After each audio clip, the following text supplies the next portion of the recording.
कि एमआईएम की वजह से ये हो गया, तो फिर उनको साबित करना पड़ेगा ना।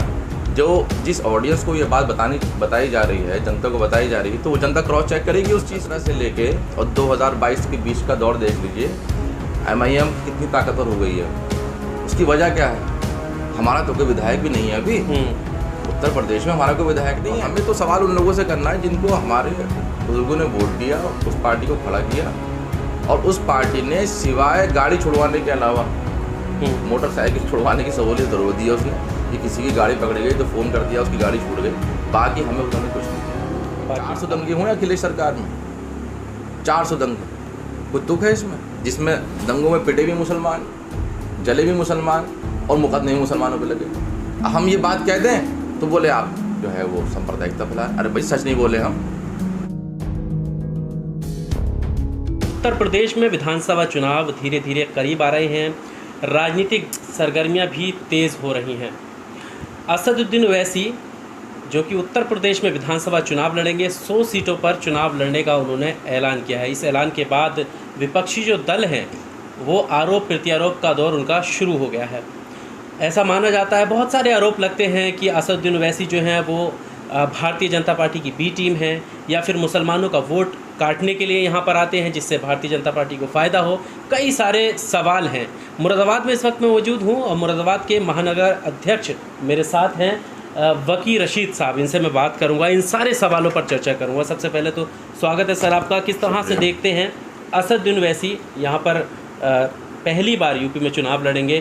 क्या लगता है क्या कुछ होने वाला? पहली बार नहीं, 2017 में भी हम यहाँ शुरुआत कर चुके हैं, और इन 5 सालों में जो नाइंसाफ़ियाँ हुई हैं उससे यहाँ की आवाम में एक मैसेज गया है कि वो बदलाव चाहती है, जो देख रही है। इसी बदलाव की वो लहर है, इसी बदलाव में वो असद साहब को, AIMIM को पसंद कर रही है, और वो बदलाव लाएगी।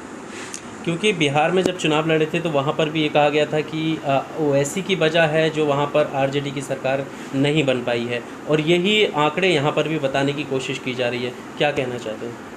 अगर वो आंकड़े देख लिए जाएंगे तो बात ही ख़त्म हो जाएगी। 19 सीटों पर सिर्फ चुनाव लड़ा था। इस 19 सीटों में बीजेपी 2 सीटों पर कामयाब हुई, जो पहले भी वो कामयाब होती रहती थी। पहले तो वो 3 पे कामयाब होती थी। बाकी सीटों पर जो जीते हैं वो 5 MIM के जीते हैं, कांग्रेस के जीते हैं, आरजेडी के जीते हैं, और एक VIP का जीता है। तो ये प्रोपेगेंडा अब नहीं चलेगा। ये 2020 चल रहा है, ये सन 2000 नहीं है कि जहाँ पे इंटरनेट नहीं है, मीडिया नहीं है, सोशल मीडिया नहीं है, आप जो चाहें अफवाह उड़ा देंगे और बात हो जाएगी। अब ये वो दौर नहीं है। यहाँ पे तो आप जब भी कोई बात कहेंगे तो पूरी जिम्मेदारी के साथ कहनी पड़ेगी, नहीं कहेंगे तो आप झूठे साबित होंगे। जो लोग ये प्रोपेगेंडा फैला रहे हैं कि MIM की वजह से ये हो गया, तो फिर उनको साबित करना पड़ेगा ना। जो जिस ऑडियंस को ये बात बताई जा रही है, जनता को बताई जा रही है, तो वो जनता क्रॉस चेक करेगी उस चीज़ को। जब वो क्रॉस चेक करती है वो चीज़ झूठ निकलती है। तो जनता का भरोसा इन सत्ताधारी पार्टियों पे, जिन लोगों ने सत्ता का लाभ उठा चुके हैं, उन पर से हट चुका है। इस वजह से ये जितना प्रोपेगेंडा झूठ फैलाएंगे, जनता का भरोसा इन पार्टियों से हटता चला जाएगा, और वो सारा का सारा MIM की तरफ ट्रांसफ़र होगा। उसकी वजह यही है। आप 2017 से लेके और 2022 के बीच का दौर देख लीजिए, MIM कितनी ताकतवर हो गई है। उसकी वजह क्या है? हमारा तो कोई विधायक भी नहीं है अभी उत्तर प्रदेश में, हमारा कोई विधायक नहीं है, लेकिन हमने अभी ज़िला पंचायत लड़ाए तो हमारे जीते। तो ये बदलाव क्यों आ रहा है? वो उसकी वजह ये भी बताते हैं कि भारतीय जनता पार्टी जो है वो सपोर्ट करती है असदुद्दीन ओवैसी को, ताकि और दलों के वोट काट सके। अच्छा देखिए, वही बात है ना कि केजरीवाल साहब कहीं इलेक्शन लड़ते हैं तो उन पर कोई इल्ज़ाम नहीं लगा था। जब केजरीवाल ने दिल्ली में इलेक्शन लड़ा तो कहा गया ये BJP की बी टीम है। आप शीला दीक्षित के और कांग्रेस के उस टाइम की जो टॉप की लीडरशिप है उनका आप बयान उठा के पढ़ लीजिए, खुलेआम कहते थे BJP की बी टीम है। फिर वो जब पंजाब पहुँचे तो पंजाब में लोगों ने ये कहना शुरू कर दिया। जब BSP ने शुरू करा था तब भी ये बात कही गई थी ये बी टीम है। जब कोई भी नई पार्टी आती है नाइंसाफ़ियों के खिलाफ आवाज़ उठाने के लिए, गरीबों मजदूरों की आवाज़ उठाने के लिए, तो उन पर यही इल्ज़ाम लगाया जाता है, क्योंकि दूसरी पार्टी जो स्थापित हैं वो तो पूंजीपतियों की पार्टी हैं, अमीरों की पार्टी हैं। गरीब मजलूमों की पार्टी नहीं रही अब कोई। सारे MP सारे MLA करोड़पति हैं, आप देख लीजिए रिकॉर्ड उठा के। ठीक है, अगर आप यहाँ पर चुनाव लड़ रहे हैं तो सवाल ये है कि वो आप मुस्लिम वोट बैंक को साधने के लिए, ऐसा माना जाता है असदुद्दीन ओवैसी यहाँ पर आए हैं, वो मुस्लिम, वो मुसलमान या माइनॉरिटीज़ के वो लोग जो अभी बाकी दलों में जुड़े हुए हैं उन्हें लड़ा रहे हैं, बीजेपी को छोड़ दीजिए, बाकी सपा या और पार्टियों में, तो आपके पास ऐसा क्या एजेंडा है, आपके पास क्या मुद्दे हैं जिससे कि वो उन पार्टियों को ना देकर वो आपके साथ जाए? देखिए ये तो होगा, क्योंकि बोल कौन रहा है। जब किसी जात के नाम पे या धर्म के नाम पे या किसी भी वर्ग के नाम पे उत्पीड़न होता है तो उसका उत्थान भी जो होता है ना, वो उसी जात के नाम पे या धर्म के नाम पे करना पड़ता है। जब बिरादरी के नाम पे ज़्यादती करी गई, उत्पीड़न किया गया, एक्सप्लॉयटेशन किया गया, तो फिर आपको बिरादरी के नाम पे आरक्षण देना पड़ा ना। संविधान ने वो प्रावधान दिया गया, किस वजह से दिया गया? वो सारे इंसानों को दे देते। उन्होंने कहा नहीं, जब जाति के नाम पे उत्पीड़न है तो आरक्षण भी जाति के नाम पर आएगा, है ना? जब यहाँ पर धर्म के नाम पे उत्पीड़न हो रहा है, लिंचिंग तो करी जा रही है ना, आज से तो नहीं करी जा रही, लगातार करी जा रही है। और क्या क्या की जा रही है कि तुम मुसलमान हो। तो जब ये बात कह के उत्पीड़न किया जाएगा तो उसका एम्पावरमेंट भी मुस्लिम के नाम से ज़रूर होगा, माइनॉरिटी के नाम पर ही होगा। जब उत्पीड़न जो है वो माइनॉरिटी के नाम पे है तो उसका एम्पावरमेंट भी माइनॉरिटी के नाम पे ही किया जाएगा। आप ये नहीं कर सकते कि आप उसको जनरल पब्लिक में गिन लेंगे। ये बहुत ज़रूरी बात है और ये बात आज का युवा समझ रहा है और हमें उम्मीद है जो हमारे बुजुर्ग है वो भी समझेंगे ये बात को।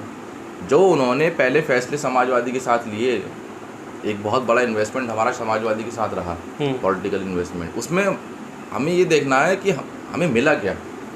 सिवाय मंत्रालय, 2-4 मंत्रालय देने से हमारे मसले हल नहीं होते। हमारे इलाकों में तो आपने थाने और चौकी बना दी है। आप किसी भी मुस्लिम बहुल क्षेत्र में चले जाइए और वहाँ पे देखिए, उस मोहल्ले में देखिए कि सरकारी इमारत के नाम पे वहाँ पे क्या है। सरकारी इमारत के नाम पे वहाँ पे क्या है? ना वहाँ पे आपको स्कूल मिलेगा, ना अस्पताल मिलेगा, ना कोई कम्युनिटी सेंटर मिलना है आपको, ना पार्क मिलेंगे, कुछ नहीं मिलेगा आपको। आपको चौकी मिलेगी और थाना मिलेगा। सारे सरकारी दफ्तर किन इलाकों में आप देख लीजिए जाकर, आप मुरादाबाद के एग्जाम्पल देख लीजिए कहाँ पर है। तो हमें ना बैंक है, कुछ नहीं है। तो हमें तो सवाल उन लोगों से करना है जिनको हमारे बुजुर्गों ने वोट दिया, उस पार्टी को खड़ा किया और उस पार्टी ने सिवाय गाड़ी छुड़वाने के अलावा मोटरसाइकिल छुड़वाने की सहूलियत ज़रूर दी है उसने, कि किसी की गाड़ी पकड़ी गई तो फ़ोन कर दिया, उसकी गाड़ी छूट गई। बाकी हमें उन्होंने कुछ नहीं दिया। बाकी कहा यह जाता है कि समाजवादी पार्टी में मुसलमानों की चलती है, मुसलमानों की इतनी चलती है कि आप आजम खां का हशर देख लीजिए क्या करा उन्होंने। आरजेडी में शहाबुद्दीन की इतनी चलती थी और आप देख लीजिए उन्होंने शहाबुद्दीन का क्या किया। इतनी चलती है। जब तक आप उस पार्टी को ढोके उसको कामयाब बना देते हैं तब तक चलती है। जब वो कामयाब हो जाती है तो वो टिश्यू पेपर की तरह उसने आपको इस्तेमाल किया और फिर फेंक दिया। यही सारी पार्टियां करती आई हैं, इसके अलावा उन्होंने कुछ नहीं किया।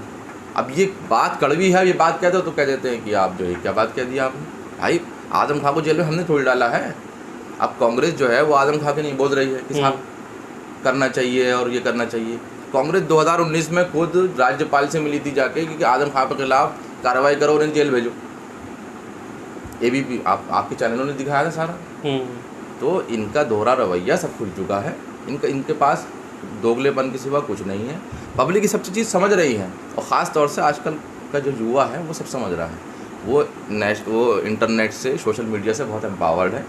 आप उसको बेवकूफ़ नहीं बना सकते। अब वो अपनी कैलकुलेशन, अपने एनालिसिस जो है खुद करेगा। अब डेमोक्रेसी है, हर आदमी सोचेगा। आप ये बात कहेंगे कि भाई तुम बीजेपी की बी टीम में, बात ख़त्म हो जाएगी।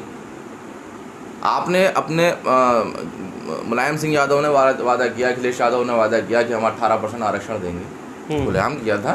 कोई कमरे में बैठ के किसी कान में कही थी बात? ये खुलेआम कही थी बात? ये उन्होंने दे दिया? नहीं दिया ना। आपके पास पावर थी, आपने क्या दिया? आपने हमें 2013 के दंगे दिए। 400 दंगे हुए अखिलेश सरकार में, 400 दंगे। कुछ दुख है इसमें, जिसमें दंगों में पिटे भी मुसलमान, जले भी मुसलमान और मुकदमे भी मुसलमानों पे लगे। हम ये बात कह दें तो बोले आप जो है वो सांप्रदायिकता फैलाए। अरे भाई सच नहीं बोले हम। आपने वहाँ पे जुल्म किया तो किस बुनियाद पे किया? इसी बुनियाद पे किया कि वो मुसलमान था या कोई दलित था। सहारनपुर में आपने दलितों को मारा, किस बुनियाद पे मारा?